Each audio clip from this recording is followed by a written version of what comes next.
Merci, Monsieur le Premier ministre, mon cher Jean-Marc, Madame la députée, Mesdames et Messieurs les élus, Messieurs les présidents des conseils de développement, Monsieur le Président du Césaire, Mesdames, Messieurs.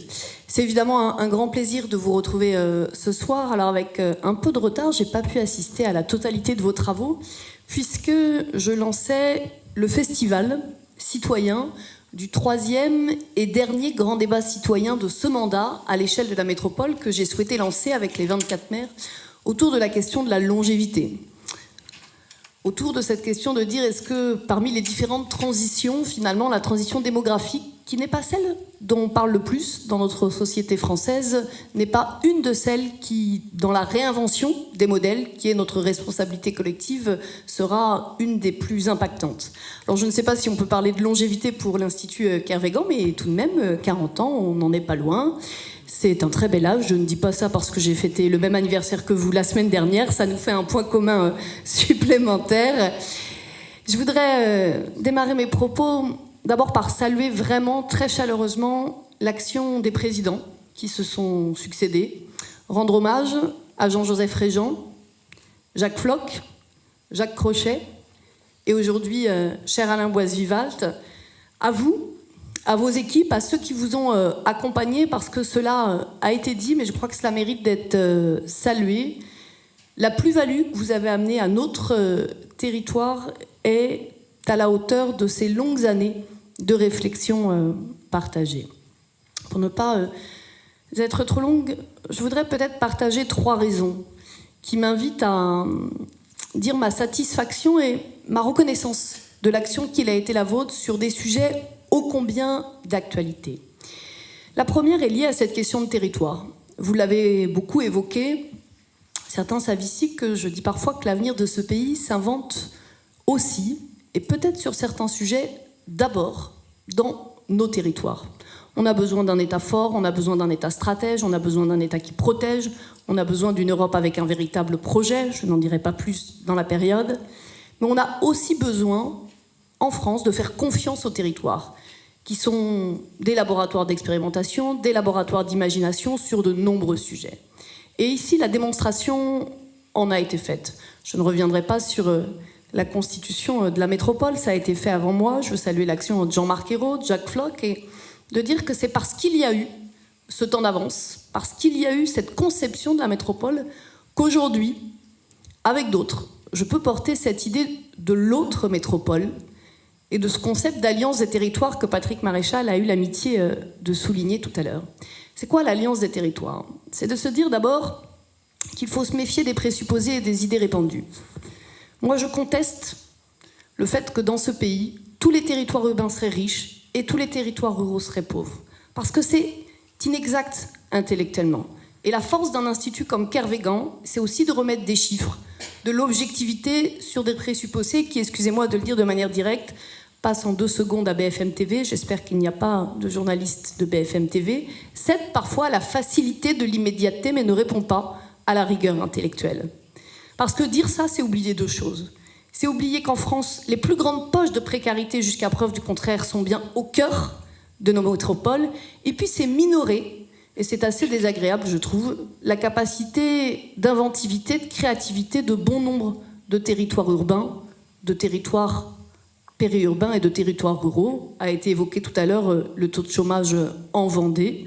On pourrait multiplier les exemples de territoires ruraux créatifs.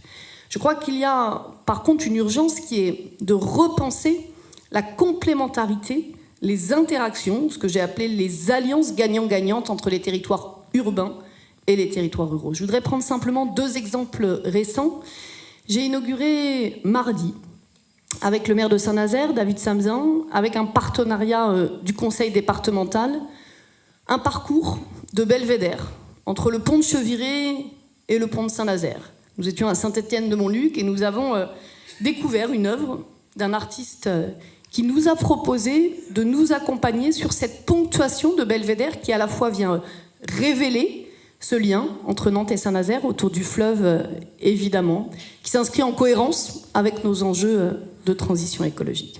Le deuxième exemple que je voudrais partager avec vous, c'est l'initiative que nous avons prise avec le Pays de Ré. et le président de son intercommunalité, Bernard Morillo, en faisant le choix de signer ensemble un contrat de réciprocité. Nous avons acté 2 sujets, les mobilités et l'alimentation, je ne les détaille pas là, sur lesquels nos enjeux conjoints sont évidents. La mobilité versus congestion est évidemment un enjeu pour les habitants de la métropole, et la mobilité versus temps de trajet est évidemment un enjeu pour les habitants du Pays de Ré. Nous ne nous sommes pas demandé qui allait être le chef de file de qui. Nous nous sommes dit à quel moment il y a des logiques gagnant-gagnant sur ces 2 sujets. Et donc nous expérimentons pour la première fois dans notre territoire cette idée de contrat de réciprocité. Alors l'autre métropole, c'est cette métropole qui assume totalement son statut de capitale régionale, de grande métropole du Grand Ouest, mais qui considère qu'au XXIe siècle, une grande métropole, elle se développe sans écraser. Elle se développe en synergie avec les territoires périurbains et ruraux qui nous environnent.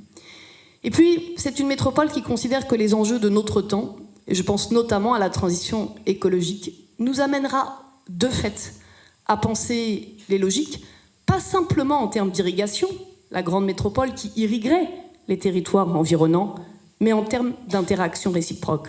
Parce que quand on parle énergie, quand on parle alimentation, de sujets majeurs de la transition écologique, quand on réfléchit aux lieux de consommation et aux lieux de production, alors forcément, on commence à raisonner en termes d'économie circulaire, en termes de partage, en termes de réciprocité et donc en termes de complémentarité. Mais si nous sommes aujourd'hui en capacité de proposer ce sujet, c'est bien parce qu'il y a d'abord eu 30 ans de construction, 30 ans d'invention partagée, collaborative. Et je veux vraiment saluer à mon tour le rôle premier que l'Institut Kervégan a joué dans le partage de cette réflexion, dans la recherche de solutions. Oui, je salue naturellement le travail mené par Jean-Marc Ayrault et ses équipes. Si Nantes, la belle endormie, s'est réveillée, c'est parce qu'il y a eu des choix stratégiques assumés. J'en évoquerai simplement 2. Faire le pari de la culture et faire le pari des transports publics. Je ne dis pas ça parce qu'Alain Boisvivalt est devenu le président de Kervégan. Mais faire le pari des transports publics aussi comme outil de transformation urbaine et comme outil de la qualité urbaine, ces 2 choix, politiques au sens de stratégique, ont modelé le temps d'avance de la ville de Jules Verne et continuent de le modeler aujourd'hui. Et dans le même temps, le monde bouge, l'Europe bouge, la France aussi, et comme par définition Nantes n'est pas une bulle, nous n'échappons pas à ces mouvements et c'est tant mieux. Ces mouvements, ils sont de nature diverse. J'ai évoqué la transition démographique, j'ai commencé à parler de la transition écologique.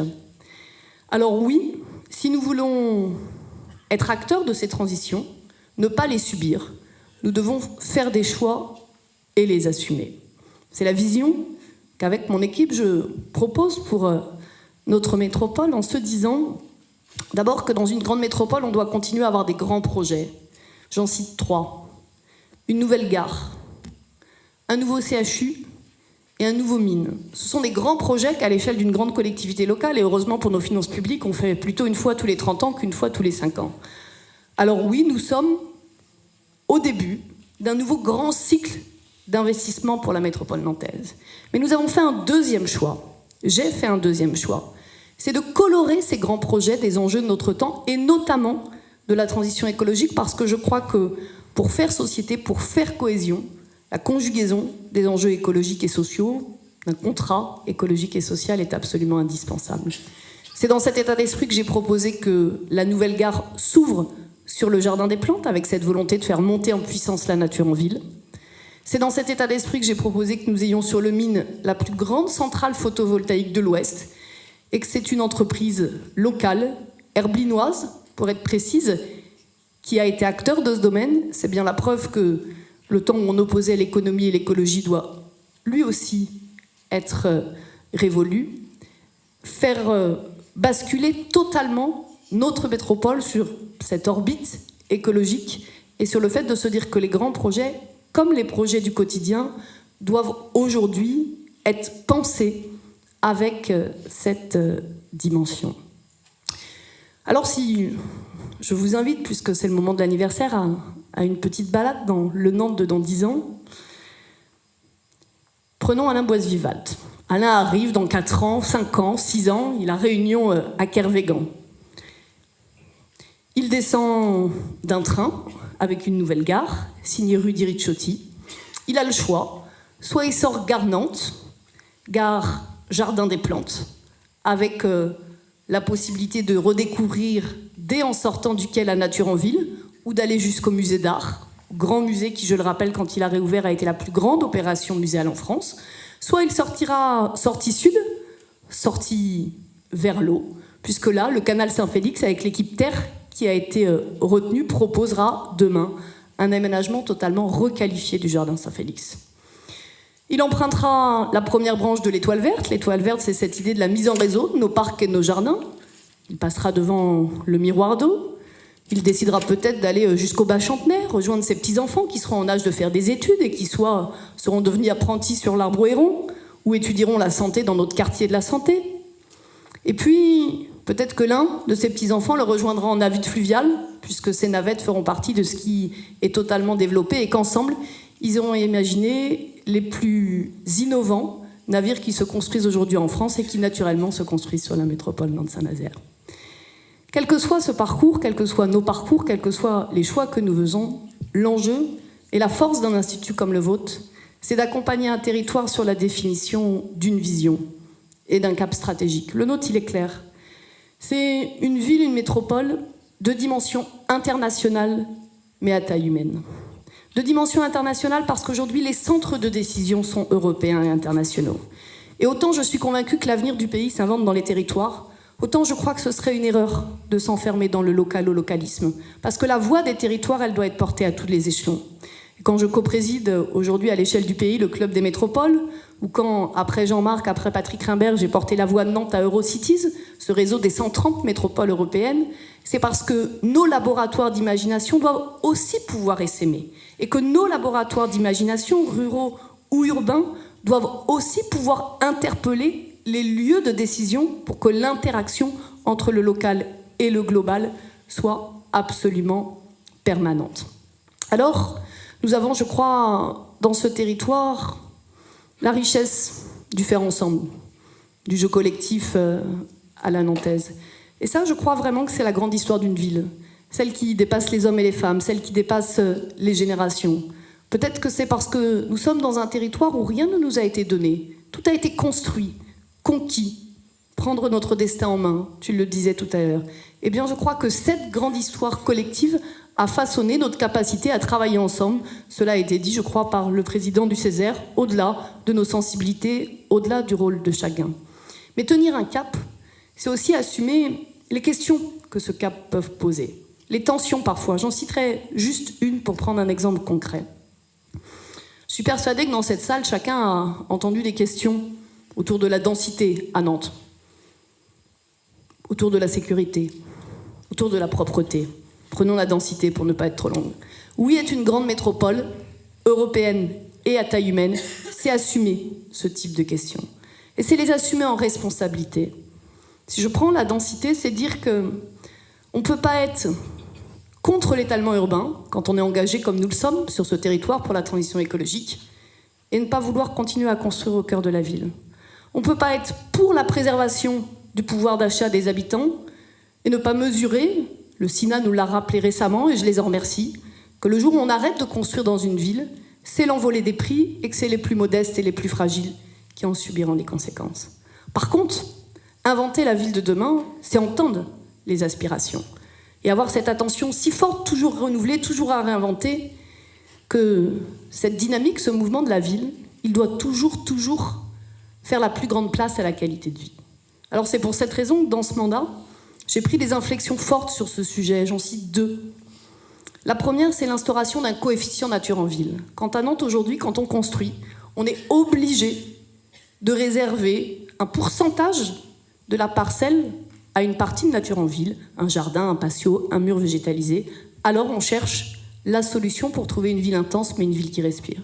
Quand, dans nos nouveaux plumes, je le permets de l'évoquer ici, le plan local d'urbanisme métropolitain, puisque je vois qu'il y a beaucoup d'acteurs engagés et qui regardent la cité avec attention, on fait le choix de dire on va continuer à construire dans nos zones d'aménagement concerté, mais on va diminuer de 25% la construction dans le diffus. C'est pour répondre à une question qu'on a tous entendue. Un couple de personnes âgées qui reçoit la visite, parfois récurrente, de promoteurs qui finit par vendre et où on voit un immeuble 8 étages se construire. Ce que je veux dire à travers l'exemple de cette densité, c'est que prendre des décisions en responsabilité, c'est maintenir le cap. Le nôtre, c'est celui d'une métropole qui rayonne. Mais c'est aussi d'inventer, c'est aussi de chercher des nouvelles réponses. Et je crois que dans un monde très complexe, personne ne peut avoir la prétention de croire que ces réponses, on les trouve seules. Et c'est là qu'un institut comme Kervégan, ou que le travail que vous menez au Césaire comme dans les conseils de développement aussi précieux, croiser les regards, croiser les idées, inventer des nouvelles solutions. Je crois, moi, depuis longtemps, c'est le fruit de mon parcours universitaire, professionnel, avant d'être engagé politiquement à cette idée de la fabrique de la ville collective. Et je voudrais conclure par cela. Beaucoup ont évoqué pourquoi le fait de croiser ces regards était plus efficace pour les projets. J'en suis convaincue. Nos projets, ils sont toujours plus concrets, plus créatifs quand on les imagine collectivement. Mais je voudrais insister sur l'enjeu démocratique de cette manière de faire. Parfois, j'ai entendu, au début du mandat, est-ce que maintenant, quand on fait du dialogue citoyen, c'est parce qu'on n'a plus d'idées, parce qu'on n'assume pas la prise de décision? Je crois que c'est tout l'inverse. Je crois que dans un pays où, après chaque échéance démocratique, les uns et les autres, quelles que soient nos convictions, on ne peut que constater, avec effroi, la montée de l'abstention. On ne peut pas simplement continuer. On doit accepter de revisiter notre paradigme démocratique. Et quand Pierre Rosanvallon nous explique que pour bon nombre de Français, la démocratie représentative est parfois vécue comme une démocratie privative, il ne dit pas que c'est la fin de la démocratie représentative, pas du tout. Il dit que la démocratie participative doit venir nourrir la démocratie représentative et réciproquement. Moi, je crois profondément à cette vertu de faire collectif. Je crois que le plus gros risque de notre société aujourd'hui, c'est celui de la fragmentation. Un pays où on opposerait les territoires urbains aux territoires ruraux, les plus jeunes aux plus âgés, ceux qui travaillent et ceux qui cherchent un emploi, ceux qui sont nés en France et ceux qui ont décidé de rejoindre notre beau pays. Et je crois que la responsabilité du politique avec un grand P, c'est de proposer des chemins qui rassemblent, des chemins qui fédèrent. Alors pour cela, il faut trouver des solutions concrètes, pragmatiques, mais pour ça, il faut aussi faire vivre l'intérêt général. Et quand un dialogue citoyen est bien mené, quand une fabrique collective de la ville est bien menée, quand on met autour de la table 40 personnes, elles arrivent avec leur histoire, elles arrivent avec leur point de vue. Mais quand les choses sont faites de manière professionnelle, de manière rigoureuse, de manière authentique et de manière sincère, je ne dis pas qu'à la fin de l'histoire, les 40 personnes repartent avec le même avis. Ce n'est jamais comme ça dans une démocratie vivante, et heureusement. Mais chacun repart sans doute en ayant entendu qu'il pouvait y avoir un autre point de vue. Et en ayant pris conscience que la responsabilité du politique, c'est justement, après ce temps de partage, après ce temps de construction délibérative, de prendre une décision au nom de l'intérêt général. Alors je voulais partager avec vous cet état de fait parce que je crois que quand les uns et les autres, on travaille à cette fabrique collective de la ville, on travaille non seulement pour des projets plus créatifs, plus efficaces, mais on travaille aussi pour une démocratie vivante, une démocratie adulte, une démocratie mature, une démocratie qui fait véritablement le pari de l'intelligence collective et que partager le pouvoir d'agir, c'est aussi accepter de porter ainsi un autre regard sur le paradigme démocratique. Je voudrais donc vous remercier très chaleureusement, très sincèrement de contribuer à ces réflexions, de contribuer à ces esquisses de solutions. Vous inviter à le faire pendant au moins encore 40 années. Merci.